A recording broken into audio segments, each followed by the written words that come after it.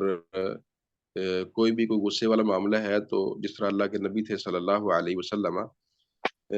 تو آپ سے کہا گیا جی دیکھو جی، کافر آپ کو گالیاں دیتے ہیں تو اللہ کے نبی نے فرمایا تم دیکھتے نہیں ہو کہ اللہ نے کیسے ان کی گالیوں کو مجھ سے پھیر لیا ہے۔ تو یہ مزمم،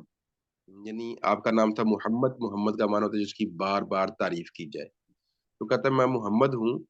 جبکہ یہ مزمم کو گالی دیتے ہیں، یعنی وہ آپ کا نام بگاڑ رہے تھے، مزمم آپ کو کہتے ہیں۔ مزمم کا معنی ہوتا ہے جس کی مذمت کی جائے بار بار، تو اب وہ مزمم کہہ کر تو آپ کو گالی دیتے ہیں۔ تو اللہ کے نبی صلی اللہ علیہ وسلم، آپ کی مثبت ذہنیت دیکھیے، یہ مثبت ذہنیت جو ہے نا انسان کو کہہ لیں کہ ٹھنڈا رکھتی ہے اور انسان کو مطمئن رکھتی ہے اور انسان کو کامیاب بناتی ہے۔ جب تک انسان مثبت ذہنیت کا مالک نہیں ہے تب تک اس کے لیے زندگی کے اندر آگے بڑھنا، حاصل کرنا یہ مشکل ہوگا۔ تو آپ کہتے ہیں دیکھو یہ اللہ نے مجھ سے ان کی گالیاں کیسے پھیر دی، یہ مزمم کو گالیاں دے رہے ہیں جبکہ میں تو محمد ہوں صلی اللہ علیہ وسلم۔ اور ایسے ہی ایک دفعہ آپ اپنے گھر کے اندر تشریف فرما تھے، معاشہ بھی موجود تھی، تو وہاں پر ایک یہودیوں کا گروہ کا آنا ہوا، تو انہوں نے آ کر کہا جی السلام علیکم، گھر تھا یا آس پاس کہیں تھے، تو یہودی پاس آئے تو کہنے لگے السلام علیکم، آپ پر ہلاکت ہو۔ تو اب اللہ کے نبی نے جواب دیا وعلیکم، وعلیکم، تم پر ہو، یعنی اہل کتاب کے بارے میں جو شرارتی لوگ ہوں تو ان کے بارے میں یہی حکم ہے کہ وہ سلام پہل کریں تو ان کو جواب دینا ہے، اور جواب صرف وعلیکم دینا ہے، صرف وعلیکم کہنا تم پر۔ تو اگر کوئی دیکھیں کہ اچھے لوگ ہیں، بااخلاق لوگ ہیں اور ان کے سلام کی سمجھ بھی آئی، صحیح سلام انہوں نے لیا تو ٹھیک ہے، پھر پورا بھی کہہ لیں، تو ورنہ حکم یہی ہے حدیث کے اندر کہ صرف وعلیکم ہی کہنا ہے۔ تو اب وہ عائشہ نے سنا تو ان کو سمجھ آ گئی، تو وہ کہنے لگی وعلیکم اللعنۃ، تم پر لعنت ہو، والسلام واللعنۃ، تم پر ہلاکت ہو، تم پر لعنت ہو۔